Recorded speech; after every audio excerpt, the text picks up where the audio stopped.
ഈശോ മിശിഹായ്ക്ക് സ്തുതിയായിരിക്കട്ടെ. ഞാൻ മാണിപ്പറമ്പിലച്ചൻ. ശനിയാഴ്ച ദിവസങ്ങളിൽ നാം പുതിയൊരു സീരീസ് തുടങ്ങുകയാണ്. ഇക്കഴിഞ്ഞ ജൂലൈ 3-ാം തീയതി ദുഃഖാന തിരുനാൾ ദിവസം നമ്മളൊരു ദുഃഖാന നവോത്ഥാനം ഉദ്ഘാടനം ചെയ്തു. ആ ദുഃഖാന നവോത്ഥാനത്തിൻ്റെ പ്രധാനപ്പെട്ട കാര്യങ്ങളിലൊന്ന് പ്രബോധനമാണ്. നമ്മൾ ലിറ്റർജിയെക്കുറിച്ച് ആഴത്തിൽ ബോധ്യപ്പെടുക, അറിവുണ്ടാകുക, അത് അനുഭവമാകുക. ഇതാണ് ദുഃഖാന നവോത്ഥാനത്തിലെ പ്രധാനപ്പെട്ട സംഗതികളിലൊന്ന്. അറിവിലൂടെ ശക്തരായി, അറിവ് അനുഭവമായി ക്രിസ്തുവിൻ്റെ രഹസ്യത്തിൽ പങ്കുചേരുക. അപ്പോൾ ഈ ലിറ്റർജിയെ സംബന്ധിച്ച് നമ്മുടെ സഭയിലുള്ള പല പ്രശ്നങ്ങൾക്കും പരിഹാരമാകും. നിരന്തരമായി ശുദ്ധീകരിക്കപ്പെടേണ്ട ഒരു സംവിധാനമാണ് കത്തോലിക്ക സഭ. നിരന്തരമായി ശുദ്ധീകരണം വേണം. കർത്താവ് തന്നെ പറഞ്ഞിട്ടുണ്ട് അല്ലേ, ശാഖകൾ നന്നായിട്ട് ഫലം ചൂടാൻ ഞാൻ വെട്ടിയൊരുക്കും. പിതാവായ ദൈവം പുത്രൻ തമ്പുരാന് വെട്ടിയൊരുക്കി ഫലം ചൂടാൻ. ആ പുത്രൻ തമ്പുരാൻ അവനോട് ചേർന്ന് നിൽക്കുന്ന ശാഖകളെയും വെട്ടിയൊരുക്കും. ഫലം ചൂടുന്നില്ലെങ്കിൽ വെട്ടി മുറിച്ചു മാറ്റും, ഫലം ചൂടാൻ വേണ്ടി വെട്ടിയൊരുക്കും. അപ്പോൾ നിരന്തരമായ ശുദ്ധീകരണം വേണം. ആ ശുദ്ധീകരണം നടക്കുന്നത് ഈ അറിവിലൂടെയും അറിവ് അനുഭവമാക്കുന്നതിലൂടെയുമാണ്. അപ്പോൾ ദുഃഖാന നവോത്ഥാനത്തിൻ്റെ വലിയ ലക്ഷ്യങ്ങളിൽ ഒന്നാതാണ്. അപ്പോൾ നമ്മൾ എല്ലാ ദിവസവും സാധാരണഗതിയിൽ നമുക്ക് 3 കൂദാശക്രമങ്ങളുണ്ടെങ്കിലും നമ്മൾ അനുദിനം ഏറ്റവും കൂടുതൽ ഉപയോഗിക്കുന്നത് അദ്ദായി മാറി സ്ലീഹന്മാരുടെ പേരിലുള്ള കൂദാശക്രമമാണ്. ആ കൂദാശക്രമത്തെക്കുറിച്ചാണ് ഞാനിപ്പോൾ ഈ സീരീസ്, ശനിയാഴ്ചകളിലെ സീരീസ്. അപ്പോൾ തുടക്കത്തിൽ നമ്മൾ ഈ അദ്ദായി മാറി അനാഫറയെക്കുറിച്ചുള്ള പൊതുവായ ചില കാര്യങ്ങൾ പറയുകയും പിന്നെ അതിലത്തെ ഓരോ ആചാരങ്ങളുടെയും ഓരോ പ്രാർത്ഥനയുടെയും അർത്ഥങ്ങൾ വിശദീകരിച്ച്, ഇപ്പം അന്നാപസക തിരുനാളിൽ പുക്താനഹോൻ എന്നുള്ള സൊറിയാനി പ്രാർത്ഥന, അതിനു മുമ്പുള്ള ആചാരം, അങ്ങനെ ഓരോ പ്രാർത്ഥനയെക്കുറിച്ചും അതിൻ്റെ ചരിത്രം, അതിൻ്റെ ദൈവശാസ്ത്രം, അതിൻ്റെ തിരുവചന അടിസ്ഥാനം, അതിൻ്റെ എല്ലാം അടിസ്ഥാനത്തിൽ മുന്നോട്ട് പോകാനായിട്ടാണ് നമ്മൾ ആഗ്രഹിക്കുന്നത്. അപ്പോൾ ഇന്ന് നമ്മൾ ഈ അദ്ദായി മാറി സ്ലീഹന്മാരുടെ പേരിൽ അറിയപ്പെടുന്ന കൂദാശക്രമത്തെക്കുറിച്ചുള്ള പൊതുവായ ചില സംഗതികൾ നമുക്ക് ഇന്ന് പരിശോധിക്കാം. വത്തിക്കാനിൽ pontifical council for promoting Christian unity എന്ന് പറഞ്ഞിട്ടുള്ള ഒരു കാര്യാലയമുണ്ട്.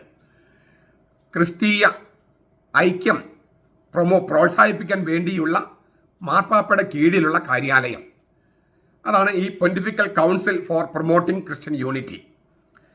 ആ കാര്യാലയം 2001 ജൂലൈ 20-ാം തീയതി ഒരു രേഖ പുറപ്പെടുവിച്ചു.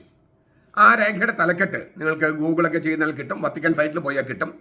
Guide lines for admission to the Eucharist between Chaldean church and the Assyrian church of the east. ഈ കിഴക്കിൻ്റെ അസീറിയൻ സഭയും കൽദായ സഭയും തമ്മിലുള്ള അവർ തമ്മിൽ ഈ കുർബാനിൽ പങ്കെടുക്കുന്നതിന് നൽകപ്പെട്ടിരിക്കുന്ന ഗൈഡ് ലൈൻസ്, മാർഗനിർദ്ദേശങ്ങളാണ്. ഈ അദ്ദായി മാറി സ്ലീഹന്മാരുടെ അനാഫറയുമായി ബന്ധപ്പെട്ടാണ് ഈ ഗൈഡ് ലൈൻസ്, മാർഗനിർദ്ദേശം, മാർഗരേഖ നൽകപ്പെട്ടിരിക്കുന്നത്. അതിലത്തെ ഒരു പാരഗ്രാഫ് ഇങ്ങനെയാണ് നമ്മൾ കാണുന്നത്. ഈ അനാഫറ മെസൊപ്പൊട്ടോമിയയിലാണ്, മിക്കവാറും എദേസ പ്രദേശത്താണ് ഉത്ഭവിച്ചത്. ഈ അനാഫറയുടെ അന്തിമ രൂപം തയ്യാറാക്കപ്പെട്ടത് എന്നാണ് എന്ന് തെളിയിക്കാനുള്ള വളരെ ശക്തമായ തെളിവുകളില്ല. ചിലർ പറയുന്നു ക്രിസ്തുവർഷം 200-ലാണെന്ന്, മറ്റു ചിലർ 3-ാം നൂറ്റാണ്ടിലും. ക്രിസ്തുവിൻ്റെ 72 ശിഷ്യന്മാരിൽ 2 പേരായിരുന്നു അദ്ദായിയും മാറിയും എന്ന നിലയിലാണ് കിഴക്കൻ്റെ അസീറിയൻ സഭ ഈ സ്ലീഹന്മാരെ ബഹുമാനിക്കുന്നത്. ആ സഭയുടെ സ്ഥാപക പ്രേക്ഷിതരാണ് അദ്ദായി മാറി എന്നിവർ.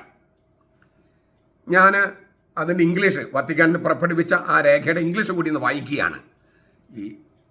ഞാൻ പറഞ്ഞുണ്ടാക്കിയതല്ല, ഇത് വത്തിക്കാനിൽ രേഖയിലുള്ളത് തന്നെയാണ് എന്ന് ബോധ്യപ്പെടുത്താൻ വേണ്ടി. This particular anaphora must have originated in Mesopotamia possibly in the region of Edessa. There is no hard evidence for the dating of its final redaction. Some scholars situate it about the year 200, others in the beginning of the 3rd century, others in the course of the 3rd century.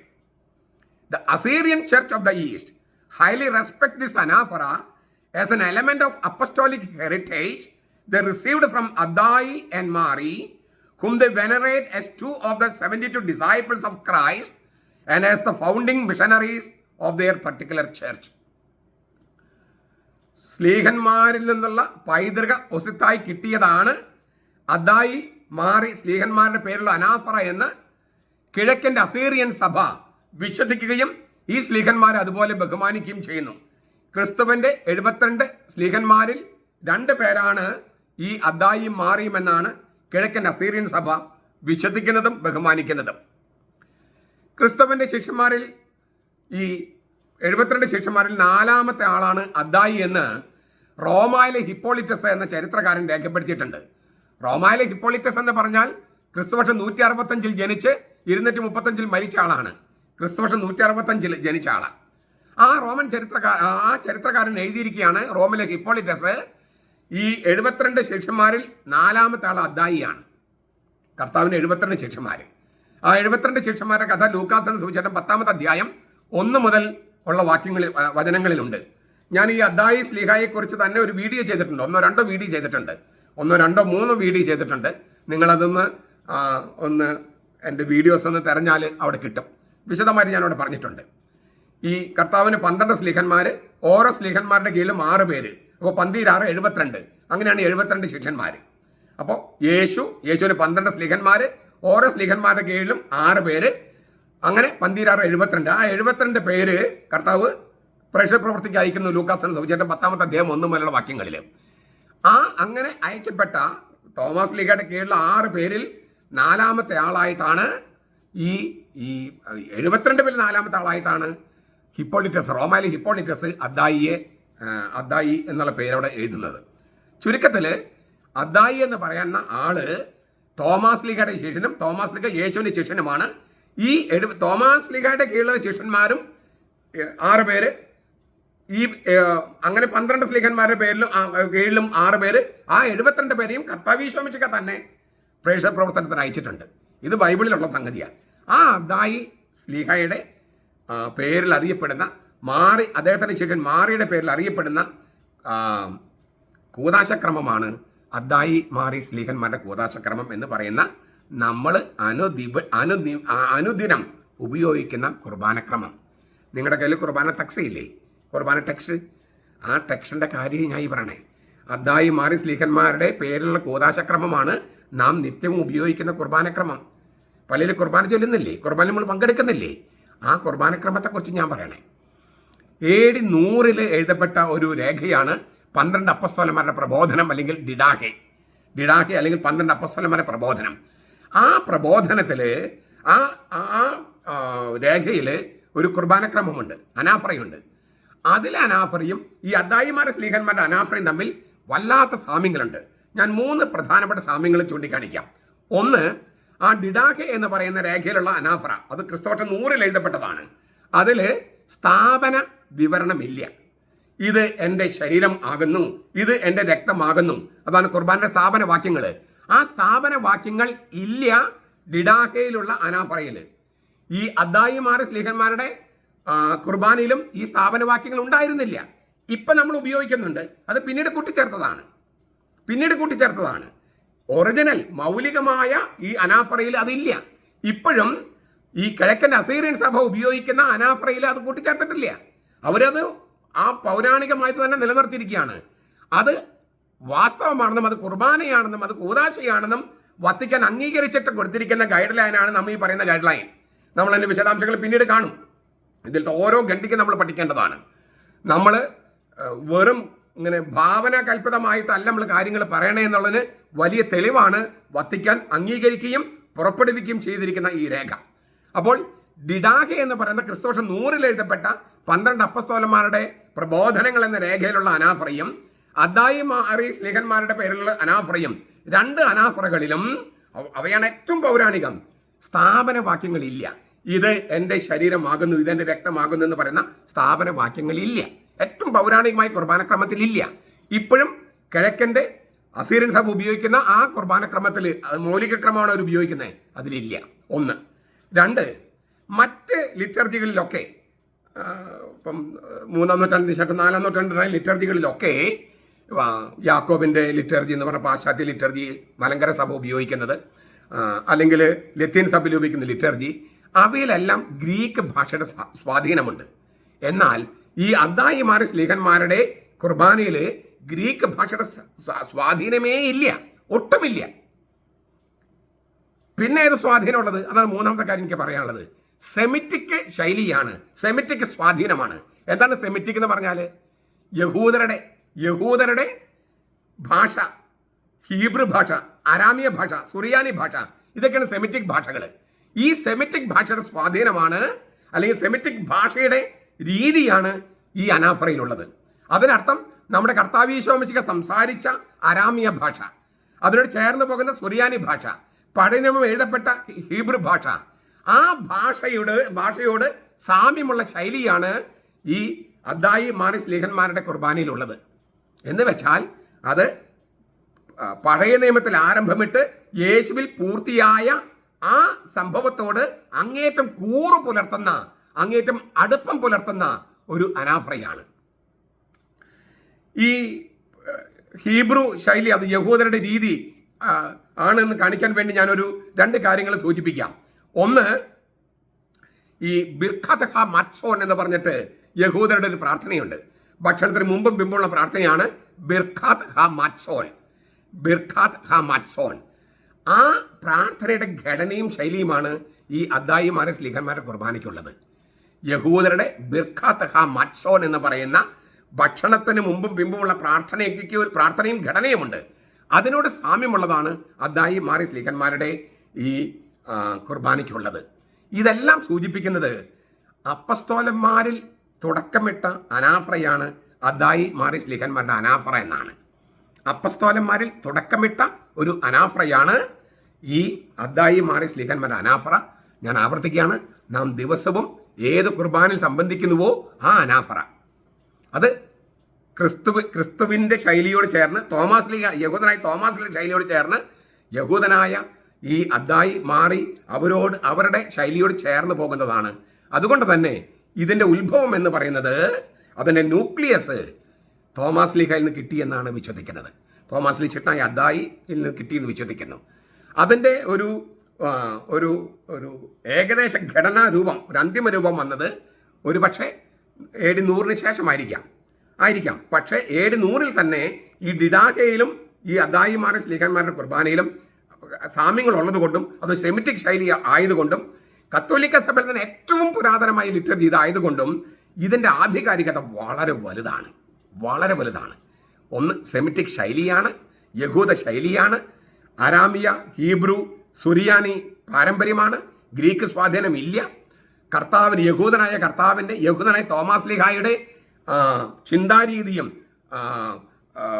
ദൈവശാസ്ത്ര സങ്കല്പവും അവൻ നൽകിയ വിശ്വാസത്തോടൊക്കെ ചേർന്ന് പോകുന്ന ഭാഷയാണ്. അതുകൊണ്ട് തന്നെ ഈ liturgy വളരെ പ്രാധാന്യമർഹിക്കുന്നു. അത് ഉപയോഗിക്കുന്ന 2 സഭകൾ കത്തോലിക്ക സഭയുടെ ഉള്ളിലാണെങ്കിൽ സീറോ മലബാർ സഭയും ഇറാഖിലെ കൽദായ കത്തോലിക്ക സഭയുമാണ്. അതേസമയം കത്തോലിക്ക സഭയുമായി പൂർണ്ണമായ ഐക്യത്തിലല്ലെങ്കിലും കിഴക്കൻ അസീറിയൻ സഭ ഉപയോഗിക്കുന്നതും ഇതേ ലിറ്റർജിയാണ്. അതുകൊണ്ട് ആ ലിറ്റർജി, കിഴക്കൻ്റെ അസീറിയൻ സഭയുടെ ലിറ്റർജി, അത് കൂദാശയാണെന്നും അതിൽ പങ്കെടുക്കാനായിട്ട് കത്തോലിക്കർക്ക് കഴിയുമെന്നും ആ പങ്കെടുക്കുന്നതിൽ വിരോധമില്ലെന്നും ഇത് സാധുവായ കൂദാശയാണെന്നും സ്ഥാപനവാക്യങ്ങൾ ഇല്ലാതെയും അത് സാധുവായ കൂദാശക്രമമാണെന്നും വത്തിക്കാൻ അംഗീകരിച്ച് ഗൈഡ് ലൈൻ നൽകിയിരിക്കുകയാണ്. അതാണ് ഈ 2001 ജൂലൈ 20 പുറപ്പെടുവിച്ച രേഖ. അതുകൊണ്ട് അതിലത്തെ 2ാമത്തെ പാരഗ്രാഫ് ഞാൻ വായിക്കുകയാണ്. ഏറ്റവും പുരാതന കാലം മുതൽ അദ്ദായിമാരെ സ്ലീഹന്മാരുടെ അനാഫറ ഉപയോഗിച്ചിരുന്നത് സ്ഥാപനവാക്യങ്ങൾ ചൊല്ലാതെയാണെന്ന കാര്യം വളരെ ശ്രദ്ധേയമാണ്. കുർബാനയുടെ സ്തോത്രയാഗ പ്രാർത്ഥനയായ അനാഫറയുടെ അനിവാര്യതയും ഘടനാപരമായ ഭാഗമാണ് സ്ഥാപനവാക്യങ്ങൾ എന്ന് കത്തോലിക്ക സഭ കരുതുന്നതിനാൽ ഈ അനാഫറയുടെ ചരിത്രപരവും ആരാധനാക്രമപരവും ദൈവശാസ്ത്രപരമായ പരിപ്രേക്ഷ്യത്തിൽ നിന്നുകൊണ്ട് പഠനം നടത്താൻ ഞങ്ങൾ തീരുമാനിച്ചു. അതിന് സമാപനത്തിൽ, ആ പഠനത്തിന് സമാപനത്തിൽ വിശ്വാസ കാര്യങ്ങൾക്ക് വേണ്ടിയുള്ള കാര്യാലയം 2001 ജനുവരി 17 ഈ അനാഫ്ര തീർത്തും സാധുവാണെന്ന നിഗമനത്തിലെത്തി. ആ തീരുമാനം പരിശുദ്ധ പിതാവ് ജോൺ പോൾ രണ്ടാമൻ മാർപ്പാപ്പ അംഗീകരിച്ചു. ഞാനതൊന്ന് ഇംഗ്ലീഷിൽ കൂടി വായിക്കുകയാണ് ഈ വത്തിക്കൻ ഡോക്യുമെന്റിലെ. The anaphora of Addai and Mari is notable because from time immemorial it has been used without a recitation of the institution narrative. As the Catholic Church considers the words of the Eucharistic institution a constitutive and therefore indispensable part of the anaphora of the Eucharistic prayer, a long and careful study was undertaken of the anaphora of Adai and Mari from a historical, liturgical and theological perspective, at the end of which the Congregation for the Doctrine of Faith on January 17, 2001 concluded that this anaphora can be considered valid. His Holiness Pope John Paul II has approved this decision. അപ്പോൾ അദ്ദായി മാറി സ്ലീഹന്മാരുടെ അനാഫറ സ്ഥാപനവാക്യങ്ങൾ ഇല്ലാതെ തന്നെയും വാലിഡാണ്, സാധുവാണ് എന്ന നിഗമനത്തിലാണ് വിശ്വാസ കാര്യങ്ങൾക്ക് വേണ്ടിയുള്ള കാര്യാലയം, വിശ്വാസത്തിന് വേണ്ടിയുള്ള കാര്യാലയം നിഗമനത്തിലെത്തിയത്. Long and careful study was undertaken. ദീർഘമായ സ്റ്റഡി, കെയർഫുൾ, വളരെ കരുതലുള്ള മനസ്സിരുത്തിയുള്ള സ്റ്റഡി അത് നടത്തിയിട്ടാണ് ഈ അദ്ദായി മാറി സ്ലീഹന്മാരുടെ പേരിലുള്ള കൂദാശക്രമം സ്ഥാപനവാക്യങ്ങൾ ഇല്ലാതെ തന്നെ അത് വാലിഡ് ആണെന്ന നിഗമനത്തിൽ, വിശ്വാസത്തിന് വേണ്ടിയുള്ള കാര്യാലയം നിഗമനത്തിലെത്തിയത്. ആ നിഗമനം ജോൺ പോൾ രണ്ടാമൻ മാർപ്പാപ്പ അംഗീകരിച്ചു 2001 ജനുവരി 17. അതിൻ്റെ വെളിച്ചത്തിൽ ജൂലൈ മാസത്തിലാണ് ഈ കത്തോലിക്ക സഭയിൽ ഇല്ലാത്ത കിഴക്കൻ്റെ അസീറിയൻ സഭയിലുള്ളവരും കൽദായ കത്തോലിക്ക സഭയിലുള്ളവരും അവർക്ക് ഈ കൂദാശയിൽ പങ്കെടുക്കാനായിട്ട് വിരോധമില്ല എന്ന ഗൈഡ് ലൈൻ, മാർഗനിർദ്ദേശം നൽകപ്പെട്ടത്. ഈ തീരുമാനം, ഈ നിഗമനം എത്തുന്നത് 3 കാര്യങ്ങളുടെ വെളിച്ചത്തിലാണ്. അതായത് അദ്ദായി മാറി സ്ലീഹന്മാരുടെ കൂദാശക്രമം അത് ഏറ്റവും പൗരാണികമാണെന്നും അത് വാലിഡ് ആണെന്നും അത് ഈ സ്ഥാപനവാക്യങ്ങൾ ഇല്ലാതെയും അത് വാലിഡ് ആണെന്നൊക്കെ നിഗമനത്തിലെത്തിയത് 3 സംഗതികളുടെ വെളിച്ചത്തിലാണ്. അക്കാര്യത്തെക്കുറിച്ച് നമുക്ക് അടുത്ത ക്ലാസ്സിൽ ചർച്ച ചെയ്യാം. ഞാൻ പറഞ്ഞു വരുന്നത്, നമ്മൾ ക്രിസ്ത്യാനികൾ, കത്തോലിക്കർ, നമുക്ക് കത്തോലിക്ക സഭയിൽ 24 സഭകളുണ്ട് കത്തോലിക്ക സഭയുടെ ഉള്ളിൽ. ഇനി പല സഭകളും വരാനുണ്ട്. അതിൻ്റെ ചർച്ചകളൊക്കെ നടക്കുമ്പോഴാണ്, അതിൻ്റെ കൂട്ടത്തിലാണ് ഇത്തരം ചർച്ചകളൊക്കെ നടക്കുന്നത്. ഇങ്ങനെ എല്ലാ സഭകളുടെ കയ്യിലും ലിറ്റർജി ഉണ്ട്. 6 ലിറ്റർജി കുടുംബങ്ങളിൽ ലിറ്റർജിയാണ് എല്ലാ സഭകളും കൂടി ഉപയോഗിക്കുന്നത്. ഇങ്ങനെയുള്ള എല്ലാ ലിറ്റർജി കുടുംബങ്ങളും എല്ലാ സഭകളെയും ലിറ്റർജിക്ക് എടുത്താലും ഏറ്റവും പൗരാണികമായ ലിറ്റർജി എന്ന് പറയുന്നത് നമ്മൾ സീറോ മലബാർ സഭ ദിവസവും അർപ്പിക്കുന്ന ആ അദ്ദായി മാറി സ്ലീഹന്മാരുടെ അനാഫ്രയാണ്. അതിന് 1ാമത്തെ കൂദാശക്രമം എന്നാണ് പറയുക. നാം ദിവസം അർപ്പിക്കുന്ന കൂദാശക്രമം തോമാസ് ലീഹായിൽ നിന്ന് ആ യഹൂദ ശൈലിയിൽ അദ്ദായി സ്ലീഹയ്ക്കും മാറി സ്ലീഹയ്ക്കും കിട്ടി, അവരിൽ നിന്ന് കിട്ടിയതാണ്. തീർച്ചയായിട്ടും അത് രൂപപ്പെട്ടത് മെസപ്പൊട്ടോമിയയിലോ വിശേഷിച്ച് എദേസയിലോ ആണ്. തോമാസ് ലീഹ സ്ഥാപിച്ച സഭ, തോമാസ് ലീഹ ഈ ശിഷ്യന്മാരെ സ്ഥാപിച്ച സഭകളാണത്. തോമാസ് ലീഹ സ്ഥാപിച്ച സഭയാണ് നമ്മുടേത്. ഇവിടെ ഇന്ത്യയിൽ ഒരു ലിറ്റർജി, ഒരു അനാഫറ രൂപപ്പെടുത്താൻ പറ്റിയ ആളുകൾ ഉണ്ടായിരുന്നില്ല അക്കാലത്ത്. അതുകൊണ്ട് ഈ എദേസയിൽ രൂപപ്പെട്ട തോമാസ് ലീഹയുടെ ശിഷ്യനായ അദ്ദായി സ്ഥാപിച്ച സഭയാണ് ഈ എദേസയിലെ സഭ. ആ എദേസയിൽ രൂപപ്പെട്ട ലിറ്റർജി നമ്മൾ സ്വീകരിക്കുകയായിരുന്നു. നമ്മുടെ ചില സംഗതികൾ അവർ സ്വീകരിച്ചിട്ടുണ്ട്, അതേക്കുറിച്ച് നമുക്ക് പിന്നീട് ചർച്ച ചെയ്യാം. അപ്പോൾ തോമാസ് ലീഹ സ്ഥാപിച്ച സഭയാണ് ഇന്ത്യയിലേത്. തോമാസിലെ ശിഷ്യന്മാരെ സ്ഥാപിച്ച സഭയാണ് എദേസയിലേത്, അദ്ദായി മാറി സ്ലീഹന്മാരെ സ്ഥാപിച്ചത്. ഇവിടെ ഒരു ലിറ്റർജി, തോമാസ് ലീഹയുടെ ചൈതന്യം ഉൾക്കൊണ്ട് ലിറ്റർജി രൂപപ്പെടുത്താൻ പറ്റിയ ആളുകൾ ഇല്ലാതിരുന്നത് കൊണ്ടും അവിടെ നല്ലൊരു ലിറ്റർജി, പൗരാണിക ലിറ്റർജി തോമാസ് ലീഹയിൽ നിന്നും തോമാസ് ലീഹയുടെ ശിഷ്യന്മാരായ അദ്ദായിൽ നിന്നും മാറിൽ നിന്നും വന്നിട്ടുള്ളത് കൊണ്ടും തോമാസ് ലീഹ സ്ഥാപിച്ച സഭയിലെ അംഗങ്ങളായ നമ്മൾ ഈ എദേസയിലെ ലിറ്റർജി സ്വീകരിക്കുകയായിരുന്നു. ഇത് 1-ാം നൂറ്റാണ്ടിലത്തെ കാര്യമാണ് ഞാൻ ഈ പറയണേ. അപ്പം തുടക്കം മുതൽ നമുക്കൊരു ലിറ്റർജി ഉണ്ടായിരുന്നു. അത് 4-ാം നൂറ്റാണ്ടിലാണ്, 5-ാം നൂറ്റാണ്ടിലാണെന്നൊക്കെ പറഞ്ഞ് പഠിപ്പിക്കുന്ന ഒരുപാട് തെറ്റായ പ്രബോധനങ്ങൾ സോഷ്യൽ മീഡിയയിൽ കിടപ്പുണ്ട്. ആൾക്കാർ അറിയാതെ പഠിപ്പിക്കുന്നുണ്ട്. ഞാനതുകൊണ്ടാണ് വത്തിക്കാൻ പുറപ്പെടുവിച്ച രേഖ തന്നെ നിങ്ങളുടെ മുമ്പിൽ ഹാജരാക്കിയത്.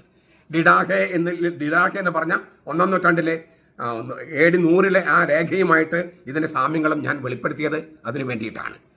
നമുക്കിത് ഇത് പൊതുവായ കാര്യങ്ങൾ പറഞ്ഞിട്ട് നമുക്ക് ഓരോ പ്രാർത്ഥനയ്ക്കും പോകാം. പക്ഷേ ഇതൊക്കെ നമ്മൾ പൊതുവായ കാര്യങ്ങൾ അറിഞ്ഞാലാണ് ഇതിൻ്റെ പ്രാധാന്യം, നമ്മൾ എന്തിലാണ് പങ്കെടുക്കുന്നത്, ഇതൊക്കെ തിരിച്ചറിയാതെയാണ് നമ്മുടെ എറണാകുളം അങ്കമാലി അതിരൂപതയിലെ വിമത വൈദികരും മുന്നേറ്റക്കാരും പിന്നെ അവരോട് അന്ധമായി കൂറുപുറത്തുന്ന മറ്റു രൂപതകളിലെ ആളുകളൊക്കെ ഈ കുർബാനയെ വികൃതമാക്കി ഓരോ അച്ഛന്മാർക്കും തോന്നിയ പോലെ ചൊല്ലി ഏത് വൈദികർ ചൊല്ലേണ്ട പ്രാർത്ഥനയും അവരോട് ചൊല്ലിച്ച് അങ്ങനെ ആകെ വികൃതമാക്കിയിരിക്കുന്നത് ഇത്രയും പവിത്രമായ ഒരു നിധിയാണ്. ആ നിധിയുടെ വില അറിയാത്തത് കൊണ്ടാണ്. ഇത് പ്രാർത്ഥനയല്ലേ, വാക്കുകളല്ലേ, പുസ്തകമല്ലേ എന്നൊക്കെ അവർ വിചാരിക്കുന്നത്. ഇത് കർത്താവിൽ നിന്ന് തോമാസ് ലീഗ വഴി അദ്ദായിമാർ സ്ലീഹന്മാരിൽ നമുക്ക് ലഭിച്ചതാണെന്നുള്ള ആ സത്യം തിരിച്ചറിയുകയും ഈ പൗരാണിക നിധി, പൗരസ്യ സഭയുടെ മാണിക്യമെന്ന് പറഞ്ഞ ഈ നിധി അതിൻ്റെ വില മനസ്സിലാക്കുകയും ചെയ്തിരുന്നെങ്കിൽ ഇങ്ങനെ നമ്മുടെ കുർബാനയെ വികൃതമാക്കുമായിരുന്നില്ല. അങ്ങനെ വികൃതമാക്കാനായിട്ട് ചില മെത്രാന്മാരും അറിവില്ലായ്മ കൊണ്ട്, കഴിഞ്ഞ ദിവസം പാവളാനി പിതാവ് പറഞ്ഞ മെത്രാന്മാർക്കൊക്കെ വലിയ അറിവുണ്ടെന്ന്. വലിയ അറിവുണ്ട്, സ്കൂൾ നടത്താനും ആശുപത്രി നടത്താനും ഒക്കെ വലിയ അറിവുണ്ട്. ലിറ്ററേച്ചറിയുടെ കാര്യത്തിൽ അറിവുണ്ടെന്ന് ഞാൻ വിചാരിക്കുന്നില്ല. അല്ലെങ്കിൽ അറിവുണ്ടെങ്കിലും ആ അറിവ് അനുഭവമാക്കാനോ പ്രവൃത്തിപഥത്തിൽ വരുത്താനോ അവർ ആഗ്രഹിക്കുന്നില്ല. അതുകൊണ്ടാണ് ഇത്തരം പ്രശ്നങ്ങൾ. അല്ലെങ്കിൽ ഈ മെത്രാന്മാർക്ക് ചില സവിശേഷ അധികാരങ്ങൾ കൊടുത്തിട്ടുണ്ട്. അത് ഐക്യത വളർത്തിയെടുക്കാൻ വേണ്ടിയാണ്, അല്ലാതെ വിഭജനം ഉണ്ടാക്കാനല്ല. ഓരോ രൂപതയും ഓരോ തരത്തിൽ കുർബാന അർപ്പിക്കാൻ വേണ്ടിയല്ല മെത്രാന്മാർക്ക് അധികാരം കൊടുത്തിരിക്കുന്നത്. മെത്രാന്മാർക്ക് ചില അവകാശങ്ങൾ കൊടുത്തിട്ടുണ്ട്. അത് എല്ലാ രൂപതകളിലും കുർബാന ഒരുപോലെ വരാൻ വേണ്ടിയാണ്. നമ്മുടെ സഭയിൽ ഐക്യത ഇല്ലാത്തതിന് ഒരേ ഒരു കാരണം ഒരേപോലത്തെ ലിറ്റർജി ഇല്ലാത്തതാണ്. ഒരേപോലത്തെ ലിറ്റർജി ഉണ്ടെങ്കിലേ ഐക്യതയുടെ അടിസ്ഥാനം തന്നെ അതാണ്. അത് വരാൻ വേണ്ടി അപ്പം നമ്മിൽ നിന്നുള്ള ആളുകളാണ് ലിറ്റർജിന് വരും. ഇപ്പം അച്ഛന്മാരും മെത്രാന്മാരൊക്കെ നമ്മിൽ നിന്നല്ലേ വരിക. അതുകൊണ്ടാണ് ഞാൻ ജനങ്ങളെ പഠിപ്പിക്കുന്നത്. കർത്താവീശോ ജനങ്ങളെ പഠിപ്പിച്ചിരുന്നത്, ഞാനും ജനങ്ങളെ പഠിപ്പിക്കുന്നത്. അധികാരികൾ സാവകാശേ സത്യത്തിലേക്ക് വരൂ. അതുകൊണ്ട് നമ്മൾ പേടിക്കേണ്ട കാര്യമില്ല. നമുക്ക് സാധാരണക്കാർക്ക് ഇതിൻ്റെ പൗരാണികത മനസ്സിലാക്കി അതിൻ്റെ ആഴത്തിലേക്ക് കടന്ന് അത് പഠിക്കാനായിട്ട് പരിശ്രമിക്കാം. അങ്ങനെ നമ്മൾ ഇനി ചെല്ലുമ്പോൾ, കുർബാനയിൽ വരുമ്പോൾ, ഈ കർത്താവീശോ മിശിഹായിൽ നിന്ന് ആ യഹൂദ ശൈലിയുള്ള, സെമിറ്റിക് ശൈലിയുള്ള, തോമാസ് ലീഗ് എന്ന യഹൂദൻ്റെ ശൈലിയുള്ള, ആ തോമാസ് ലീഗ് ശിഷ്യനായ അദ്ദായുടെ ശൈലിയുള്ള ആ കുർബാനയിലാണ് ഞാൻ പങ്കെടുക്കുന്നത്. ഇത്രയും പൗരാണികമായ ഒരു നിധിയിലാണ്, ശ്ലൈഹികമായ നിധിയിലാണ്, സ്ലീഹന്മാർക്ക് കിട്ടിയ നിധിയിലാണ് നമ്മൾ പങ്കെടുക്കുന്നത് എന്ന ബോധമുണ്ടാകട്ടെ. ആ ബോധത്തോടു കൂടി നമ്മൾ അതിൽ പങ്കെടുക്കുമ്പോൾ അത് തന്നെ അനുഭവമായിട്ട് മാറാൻ സാധ്യത കൂടുതലാണ്. അങ്ങനെ ഉണ്ടാകട്ടെ, അതിരുടെ കൃപ ചൊരിയപ്പെടട്ടെ. നമ്മുടെ കർത്താവീശോ മിശിഹായുടെ കൃപയും പിതാവായ ദൈവത്തിൻ്റെ സ്നേഹവും പരിശുദ്ധാത്മാവിൻ്റെ സഹവാസവും നാം എല്ലാവരോടും കൂടി ഉണ്ടായിരിക്കട്ടെ, ഇപ്പോഴും എപ്പോഴും എന്നേക്കും. ആമേൻ.